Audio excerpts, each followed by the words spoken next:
म्हातारा म्हाताराच ना तोंडे ऐकी राही नव्हते बोलत गाजी राही ना ती गाणं गणच म्हातारा प्रवास मा म्हणता म्हणता सापडतस माले आज ती निहाय निरात दारू पिना समी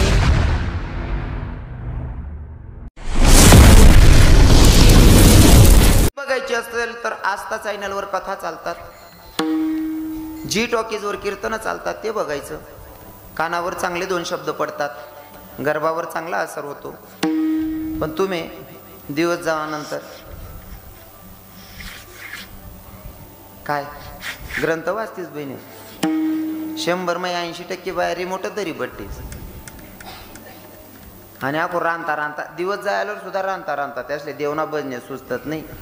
आता ते मी म्हातारा म्हाताराच ना तोंडे ऐकी राही नव्हते बोलत गाजी राही ना ती गाणं गणच म्हातारा प्रवास मा म्हणता म्हणता सापडतस माले आज ती निहाय निरात दारू पिना समी नशामा खोटाना बोलाव धोके बासती ओ मना बापरे हो आपातून कोण मा दात नेणार ओ काका.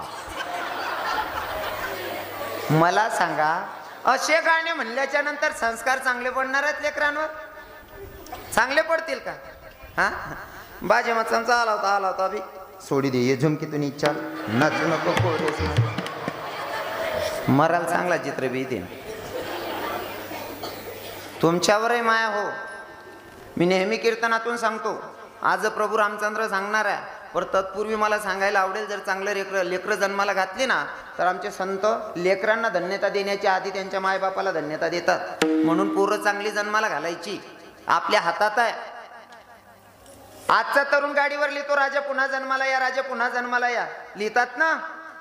हा तर राजांना बोलवण्याच्या अगोदर गरज आहे ती जिजाऊ साहेबांची, कारण जिजाऊ साहेबांचे संस्कार होते म्हणून राजे छत्रपती शिवराय घडले. आणि मला सांगायला पण आवडतं ते राजे जेव्हा तुम्ही जन्माला आलात ना, राजे जेव्हा तुम्ही जन्माला आलात ना तेव्हा एक जिजाऊ साहेब होती जी तुम्हाला पदर आड घालून दूध पाजत होती. राजे जेव्हा तुम्ही जन्माला आलात ना तेव्हा एक जिजाऊ साहेब होती जी तुम्हाला पदर आड घालून दूध पाजत होती. आता सध्याच्या जिजाऊंकडे पदरच शिल्लक नाही, राजे जन्माला ठेवणार. खरंय ना? हा ओ माय खरं शे ओ माय. कारण पदराची किंमत आहे ना आपल्या हिंदू धर्मामध्ये खूप मौल्यवान आहे, खूप महत्व आहे पदराला. पदर टाकील हो बहिणी सोन लगीन होईना ना डोकावर पदर टाकील हो. पदर टाका मग काही नुकसान रास का? चला बा तुम नाडे मालेगावना स्टँडवर पदर लेता लेता 17 बाया मरी घ्यात भाऊ मनीष नामले पदर लेणानी महाराज असं काही शे का? टाकील हो डोकावर पदर काय फरक पडत? बरोबर आहे की नाही? कारण तुमचा डोक्यावरचा पदर आहे ना काय इज्जत वाढवतो सांगू का? डोक्यावर पदर आलेली अतिथीचा आदर, सासू सासऱ्यांची कदर आणि पतीच्या सेवेला हजर तिलाच म्हणावं इंडियन मदर. भारतीय नारी कशी असली पाहिजे? डोक्यावर पदर, मोठा दिसल्याच्या नंतर नतमस्तक झाली पाहिजे, ही आपली संस्कृती माय. तुम्ही घरात नेसतात ना, घरात नेसतात ती साडी किती रुपयाची असेल? 6 वार साडी तुमची 600 रुपयाची आहे. मी बोलतोय ना या गोष्टीचा राग नाही धरायचा बरं का.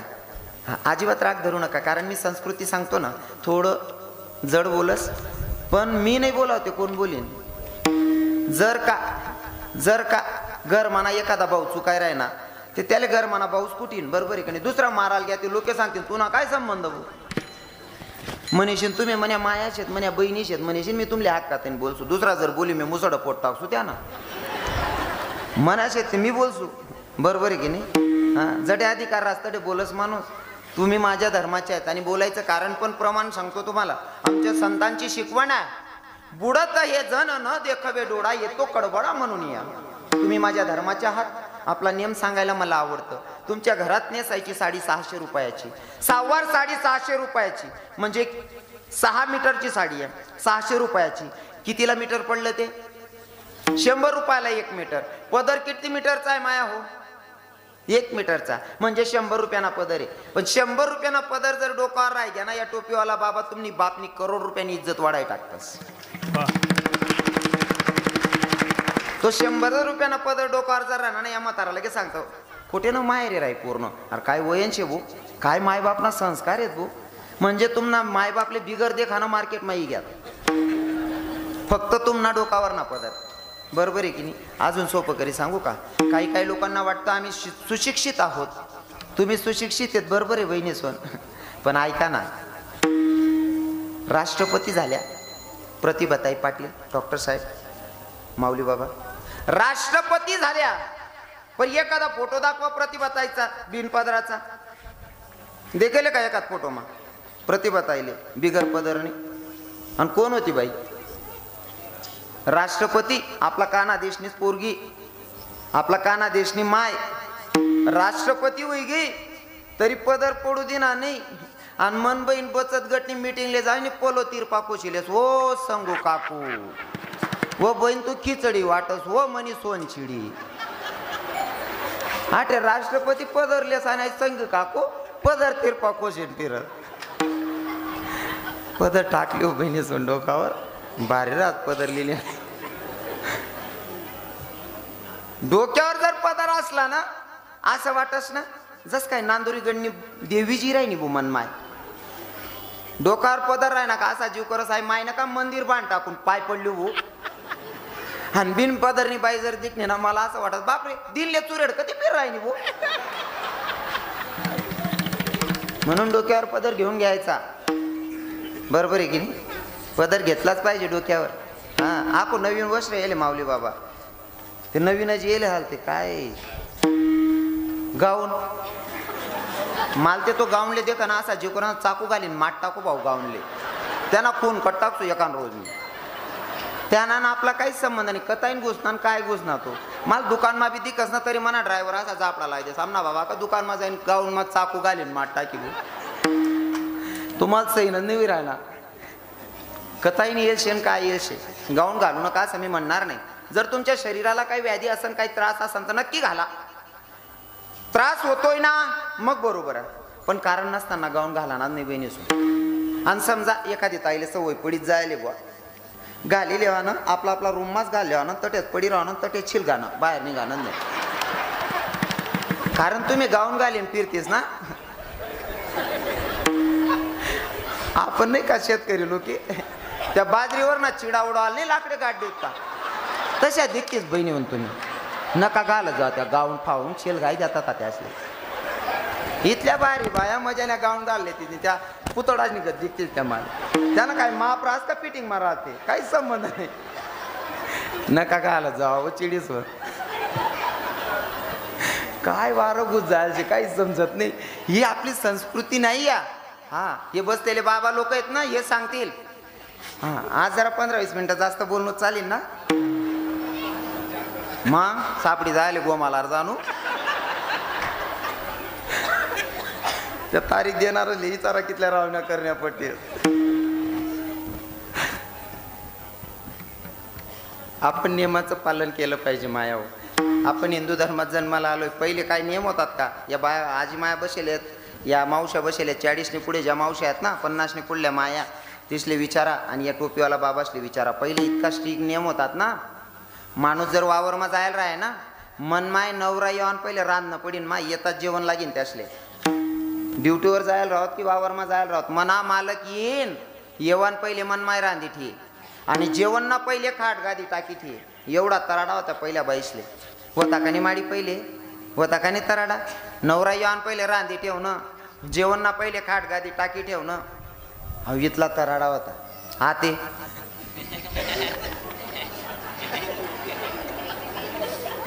आता इथलं उलट होई जायचे.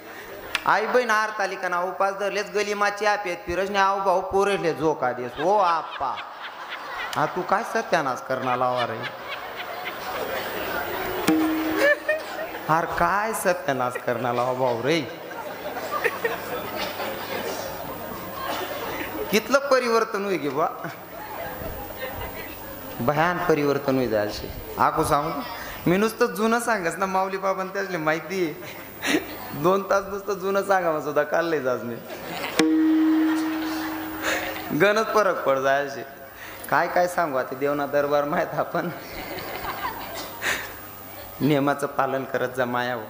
पहिल्या बाया आहेत ना, वावरमा जरी जायला राहत ना, 40ने पुढल्या मावश्या 50ने पुढल्या काकवा सांगतील, वावरमा जरी जायला राहत ना, गाव मागूसान पहिले दर जमा उन्यात म्हणजे पायमाना चप्पल हातमा धरली आहेत. डॉक्टर साहेब माऊली बाबा पायमाना चप्पल हातमा धरली आहेत आणि असा टोपीवाला बाबा जर दिकी घ्या ना, डोकावर चाराना वज राव की लाकडेच ना वज राव, जर समोर तेन बाबाही राहणार ना, मनमायाशी तोंड तिरप करीन उभी राह. पहिले त्या बाबाला निघी जाऊ दे आणि मग मनमाय जाय. जर समोर ते चाली गहू ते म्हातारा नावठी दिन, वयक नाही पायक नाही, काही नातामा नाही, काहीच संबंध नाही, फक्त टोपीवाला आहे, मोठा बाबा आहे, म्हणा जेट लागत होईन की म्हणा सासरा लागत असेल, ती बाईले माहिती पण राही नाही तरी सुद्धा त्या बाबाला देखील तोंड फिरायन उभी राह. या नियम होतात आपला पहिल्या बाईस ना. आता कसं काय वातावरण, आता गाव म्हणा बाबा नाही, आता मन माय सगळा सासरानं बिछातीनं बिल्ल मोठ टाकाल करत, मर्यादाच नाही राहिली महाराज. हा पण यासलेच बोलीन चालणार नाही. तुम्हाकडे बी एककडे तुम्हाकडे बी सांग नाही माले, नुसतं या बहिणीशी करते ना अपेक्षा ठेवायला चालाव नाही.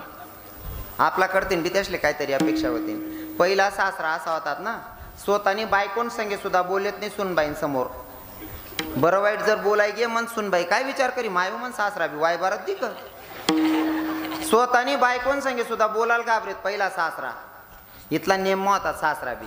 आते ना सासरा ती सुनबाई चुलावर पांटे होत लाकडे लावच न्याव, इथलची चड्डी घाली ना अंगशे कस हो आप्पा तू मोठी चड्डी घाल रे म्हणा काका. हा इथलची चड्डी घालीन ती मायन समोर फिर राय ना, ती माय का चाल कदरली रे आप्पा.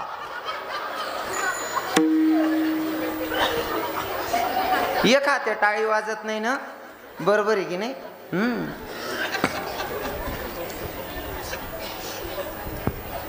अंजनी मातेच्या हातात प्रसाद पडला आणि तो भक्षण केला. ते जन्माला आले हनुमंतराय. हनुमंतराय आणि इकडे ज्या यज्ञामध्ये प्रसाद दिला गेला, तिघ राणींना प्रसाद दिला आणि तिथं भगवंत जन्माला आले. नवमीची तिथी आणि नवमीला प्रभू रामचंद्र जन्माला आले. पर जन्माला भगवंत आला ना, त्याच्या मागे काहीतरी कारण होतं. काही भक्तांचे उद्धार करून घ्यायचे होते म्हणून तर भगवंत जन्माला आले. बघा देवाला जन्माला यायचं ही कारण आहे, साधू संतांना यायचं कारण आहे, आपण विनाकारण आहे. बरोबर आहे ना. देवाचं यायचं काहीतरी कारण आहे, संतांचंही यायचं कारण आहे, आपण विनाकारण आहे. काही घेणं नाही देणं नाही. पडेल गो चारा टाक द्या डोर असले अशी उपाधी आपली, पडापेक्षा फेकावापेक्षा. बरोबर आहे ना. मग आता आपले माणूस बनेन दाडेल ते आपण बी चांगलं जगायला पाहिजे. पण काही लोक जगता येत नाही. हा एक विनोद म्हणून सांगतो, पण त्याच्यातून संदेश चांगलाच असेल माझ्या विनोदातून. हा फक्त ऐकणारा चांगला पाहिजे. करज गव्हाणकर बाबा बरोबर आहे ना. हा देव आहे ना, एककडे जनावरे बनान माती कालायला होती आणि एककडे माणसं बनवान माती कालाईन बसेल होता. अचानक अर्जंट कॉल होला, देवले उठणं पण ना, फोनवर बोलाले. लोक कितला ध्यान लायक तो फोन होता म्हणजे आम्ही जे सांगतो ते अख्खा हात म्हणतो तुम्ही. राम ना मा बी बाकी ना मन मायक लबाड बोल जातच ना, ध्यान ठेवत जा. काही कामानिमित्त भगवंत उठला. उठल्याच्या नंतर एकडे माणसे बनवान माटी होती आणि एकडे डोरे बनवान माटी होती, जनावरे बनवानी. देव विसरी घ्या जनावरे बनवान माटीले माणसे बनवान माटी समजेश नाही. एक पुतळा गडी राहता. जनावरे बनवान माटी होती पण पुतळा गडाय घ्या माणूस ना. आणि मग देव ना ध्यान मावणार आहे ते जनावरे बनवान माटी होती, या काही माणूस बनवाय घ्या म्हणे. मग देव गडमोड करायला लाग गया. तो पुतळा म्हणे देवबा काय गडमोड करू नको, जनावरे बनवान माटी मग तू काय माणूस बनवाय घ्या ना. मी दिसू माणूस सारखा पण वागसू जनावर सारखा राहू दे म्हणे. तसा बाकी ना असा राहायचा आयुष्यातच सांगीशीन बी उपयोग होत नाही, आहे की नाही. हा जन्माला आलोय ना, त्याच्या मागे काहीतरी कारण आहे. जसं संत जन्माला आले त्यांचं सुद्धा यायचं काय कारण होतं. काय कारण होतं. येथे उपकारासाठी आले घर जावई कोणती, आले घर जावई कोणती, आले घर जावई कोणती. येथे उपकारासाठी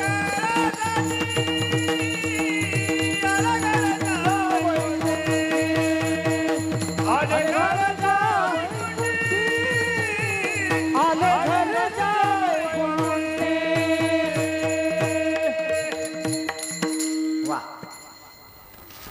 गोड प्रमाण घेतलं बाबांनी, पण अजून तुम्हाला पटवण्यासाठी सांगेल.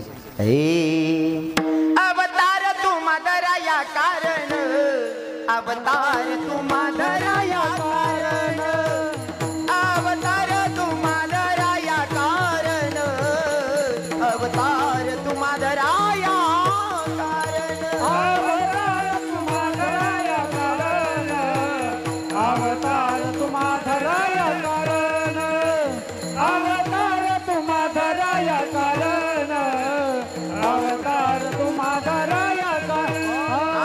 उताराया जन जड जीव, उताराया जन जड जीव, उधराया जन जड जीव, उधराया जन जड जीव.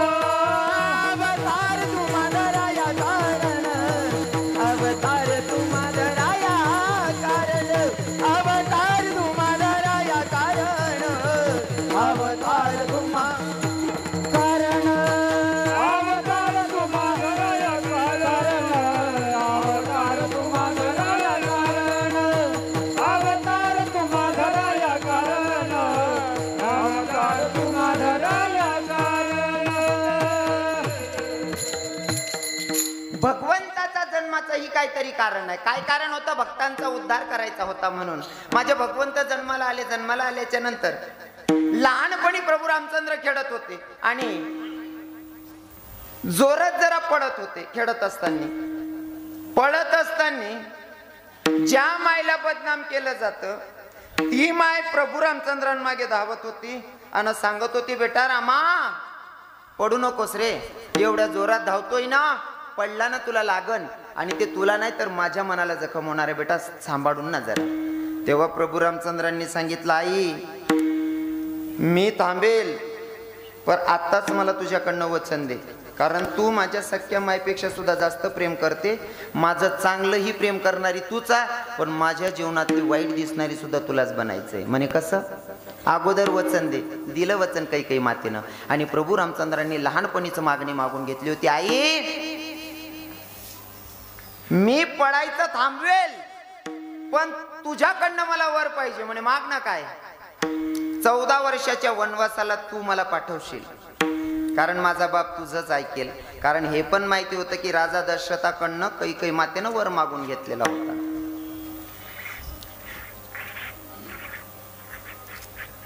लहानपणाची मागणी मागितलेली आणि माझ्या प्रभूला थोडे मोठे झाल्याच्या नंतर आमचे गुरुजी विश्वामित्रा गुरुजींनी बघितलं आणि राजा दशरथाकडे आले आणि राजा दशरथाला सांगितलं, राजा दशरथा राक्षसांचा वध करायचा आहे आणि तो वध फक्त तुमचा मुलगा करू शकतो, म्हणून मला तुमचा पोरगा पाहिजे. राजा दशरथ जरा घाबरत होते, पण रघुकुल रीत सदा चली आई, प्राण जाई पर बचन न जाई. हा, हे जर सांगायला लागलो ना, राजा दशरथ किती प्रामाणिक होते, त्यांच्या कुळामध्ये किती प्रामाणिक होते, हे जर सांगायला गेलो तर आपला अभंग बाजूला राहील. एवढे प्रामाणिक होते. किती माहितीये का? एका ठिकाणी राजा दशरथाकडनं काहीतरी इंद्र दरबारात चूक झाली आणि तिथून इंद्रदेवानं फेकल्याच्या नंतर राजा दशरथाला वाटलं की आता मी मेलो असं पक्क मनात होतं. पण खाली जमिनीवर पडल्याच्या नंतर एका पक्ष्यानं तोंडावर पाणी शिंपडलं, तोंडात पाणी टाकलं. राजा दशरथ उठून बसले. एवढ्या वरून फेकल्याच्या नंतर मी मेला पाहिजे होता, मी जिवंत कसा? तेव्हा त्या पक्षीनं सांगितलं, म्हणले राजे मी तुमच्या तोंडात पाणी टाकले, मी तुम्हाला जीवदान दिलेले. अरे तू मला जीवदान दिलंय ना? म्हणे हो. मग काय मागायचं असेल तर? तेव्हा त्या पक्षानं मागणी मागितली होती, तुम्हाला पहिला होणारा पुत्र मला द्यावा लागेल. म्हणे तथास्तु, पहिला होणारा पुत्र मला द्यावा लागेल. म्हणले हरकत नाही, दिला शब्द. जेव्हा प्रभू रामचंद्र जन्माला आले ना, तेव्हा तोच पक्षी आला आणि राजा दशरथाला आठवण करून दिली. आहे का लक्षात? तुम्ही बोलले होते ना की माझा पहिला पोरगा देईल, म्हणले द्या मला. पहिला पोरगा राजा दशरथानं उदार अंतकरणाने त्या पक्षाच्या हातात दिला. तो पक्षी घेऊन जात असताना नारद महर्षींनी थांबवलं. काय करायलास? म्हणले काय नाही, राजा दशरथाला वाचवलं होतं, त्यांनी शब्द दिला होता की माझ्या पोटी येणारा पहिला पोरगा मी तुला देईल, तो माझा मी घेऊन चालला. तेव्हा नारद महर्षींनी सांगितलं पोरग घेऊन जाण्याबद्दल मला काही घेणं देणं नाही, या पण तू पक्षी या बालकाचा सांभाळ कसा करशील. आणि पोरग लागतं तरी कशासाठी, पोरग कशासाठी लागतं माऊली बाबा, खूप झालं तर शेवटचं पाणी देण्यासाठी, बरोबर आहे ना. आपला भाषामा उशी मांदी देवासाठी पोरग लागस, शेवटलं पाणी देवासाठीच पोरग लागस ना. नारद महर्षींनी सांगितलं काळजी करू नको, तुझा पोरगा तुझ्या उशी मांदी द्यायला वेळेवर हजर राहील म्हणला. नारद महर्षींनी सांगितल्याच्या नंतर ते पक्षी निघाल्याच्या नंतर माझा जगाचा मालक 14 वर्षाच्या वनवासाला गेलेत. आणि 14 वर्षाच्या वनवासाला गेल्याच्या नंतर सीतामैयाला उचलणारा खोटा साधू कोण होता, रावणानं उचललं. बघणार पहिलं व्यक्ती कोण होतं, जटायू. हा तोच जटायू ज्यानं दशरथ राजाकडनं पहिला पोरगा मागून घेतला होता.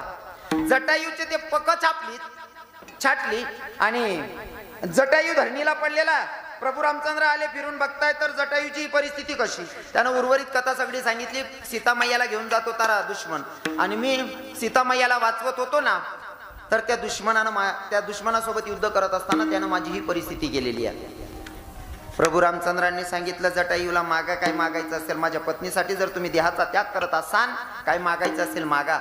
जटायूनं सांगितलं प्रभू मला काही नकोय, याच्यापेक्षा मोठा आनंद कोणता असू शकतो का. मी जीवनाचा शेवटच्या घटिकेत आहे, शेवटचा श्वास घेतोय आणि त्या प्रसंगाला जगाचा मालक माझ्या डोळ्याच्या समोर, याच्यापेक्षा मोठा आनंद कोणता पाहिजे. माझ्या जगाच्या मालकानं मांदी दिली आणि पाणी सुद्धा दिलं.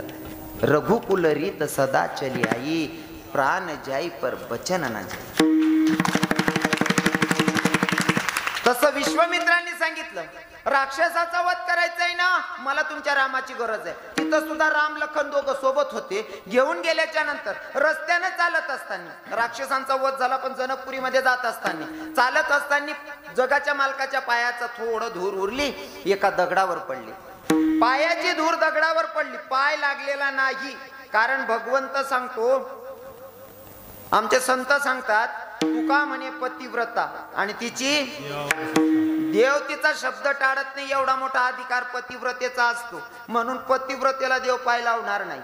चालत असताना पायाची धूर त्या दगडावर पडली आणि त्या दगडाची, त्या शिळाची बाई झाली. ती बाई कोण, अहिल्या माता, गौतम ऋषींची पत्नी. स्वतीचा नवरा तिच्याकडनं ओळखू आला नाही, म्हणून गौतम ऋषींनी शाप दिला होता, जा तुझ्याकडनं नवरा ओळखू आला नाही ना, तुला माझा शाप आहे, तू शिळा होऊन पडशील, दगड होऊन पडशील. अहिल्या मातांनी दोघं हात जोडले, पतिदेवांचे दर्शन घेतलं, पाया पडली, सांगायला लागली स्वामी धनी माझी चूक माझ्या लक्षात आली, तुमचा शाप पण भोगायला तयार आहे, पण काहीतरी उपशाप द्या ना, मी कुठवर शिळा होऊन पडायचं. तेव्हा गौतम ऋषींनी सांगितलं तुझी चूक तुझ्या लक्षात आली, जेव्हा प्रभू रामचंद्र जन्माला येतील त्यांच्या पदस्पर्शानं तू स्त्री रूपात येशील. आता प्रभू रामचंद्र चालत होतं, त्यांच्या पायाचा धूर थोडं पडला दगडावर, ती बाई झाली, दगडाची बाई झाली. ही चर्चा पूर्ण नगरीत, पूर्ण भूतलावर पसरली. प्रभू रामचंद्रांच्या पदस्पर्शाने दगडाची बाई होते. ही गोष्ट सगळ्या साधू लोकांना कळली. सगळ्या साधूंना कळली की देवाचा पाय लागल्याच्या नंतर दगडाची बायको होते. प्रत्येक साधून ज्याच्या त्याच्या बजेटमध्ये दगड उचलला. हा ज्यान त्यानं बजेट मध्ये दगड धरली ना, येऊन जोडे घ्या देवबा, आमले बायका करल्या. सांगायचं होतं देवा आम्हाला बायका करून द्या. काय सांगायचं होतं माऊली बाबा, बायका करून द्या, या दगडांना पाय लावून दगडाच्या बायका करून द्या. पर जगाच्या मालकाच्या समोर बोलणं एवढं सोपं आहे का. बोलताना माणसाची बोबडी वाढते ना. एक पोरगा मनकडे हो ना, माल म्हणे रवी किरण बाबा, म्हणता काय भाऊ, म्हणे तुम ना बापनी माल चहा पिवाल बोला. हो भाऊ, मन बाप तुला कसा बोलाय चहा पिवाले, तुम बापनी माल बोला होईन रे. त्याला सांगायचं होतं की रवी किरण महाराज महापप्पांनी तुम्हाला चहाला बोलवलं, पर बोलताना तोल गेला. कदाचित तो मला घाबरला असेल, महाराजांच्या समोर कसं बोलावं. जर महाराजले इथला घाबरतस, ते देवलेकीतला घाबर नव्हते त्या साधू. आको सांगू का घाबरान पद्धत आमना सर बेताडे बराच शिक्षक लोक होते ना. पहिले रविवारना दिन जरी सर दिखेत ना, तरी सुद्धा पोरे गलीमा पयत फिरेत, खेता खेता जर सरी जाय ते खरंय का नाही बाबा. हो सर रे देखील पोरे पयत फिरेत. आता नाही भाऊ आमना सर चांगला नाही, शाळा मग कुमचाडीन सकाय मा. हा आणि तवय ना सर बिस्टिक होता हाती बिश येतच बा हाते बिस्टिकच येतस हाते काय त्या आहे नाहीत पण कुठे कुठे ना आपलं बी चुकावंस. पहिला मायबाप जर पोऱ्या चुकाय ना माहिती पडणार ना उलट सरले सांगित सर काय चुकणार ना यानं मुसडा फोट टाका कोण बोलायला येणार नाही हाच सांगित पहिला मायबाप. आणि आते ना मायबाप तुम्हाला कोणी सांगितलं माझ्या पोराला हात लावायला. मग नंतर जड पडस हा नंतर जड पडस मग तुला आता परत नियम बदली जायला शेत बा आपो बी तटेत जायला ना बरं मी जुनावर चालणार जास ना.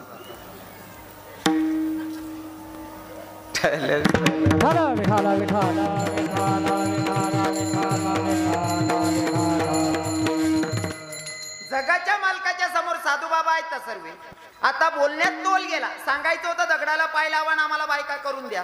पण उलट बोलणं झालं की साधू बाबांनी बोलताना उलट बोलले देवा आम्हाला बायका करून घ्या. प्रभू रामचंद्र म्हणले अजून सुद्धा व्यवस्थित बोला. म्हणलं काय नाही देवा आम्हाला बायकाच करून घ्या. प्रभू रामचंद्रांनी सांगितलं हरकत नाही पण ऐका ना हा जो जन्म आहे ना माझा एक पत्नी एक वचनी आणि एक बाणी. खोटं बोलणार नाही. पत्नीशी एक निष्ठ राहील. एक पत्नी एक वचनी आणि एक बाणी. वचन दिल्याच्या नंतर तुम्हाला तर दोनदा सांगितलं ना रघुकुल रीत सदा चली आहे. हा दिलेल्या शब्दाला जागणं माझा जन्म तेवढ्यासाठी आहे. पण या जन्मामध्ये मी एक पत्नी एक वचनी एक बाणी या नियमाचा पालन करतोय. जर तुमची इच्छा पूर्ण करायची असेल तर पुढचा जन्म मी कन्हैया बनेल. तुम्हा सगळ्यांना माझ्या गोपिका बनून माझ्या बायका बनून खेळवेल. ह्या ज्या गोपिका आहेत हे मागच्या जन्माचे साधू आहेत. तोच राम कृष्ण रूपात. मग कृष्ण रूपात त्या साध्वींना खेळ खेळला ना गोपिकांसोबत रासक्रीडा केली ना. हा तोच भगवंत तोच गोविंद जो गोपिकांना बासुरीनं वेडा करत होता वेड्या करत होता. हा तोच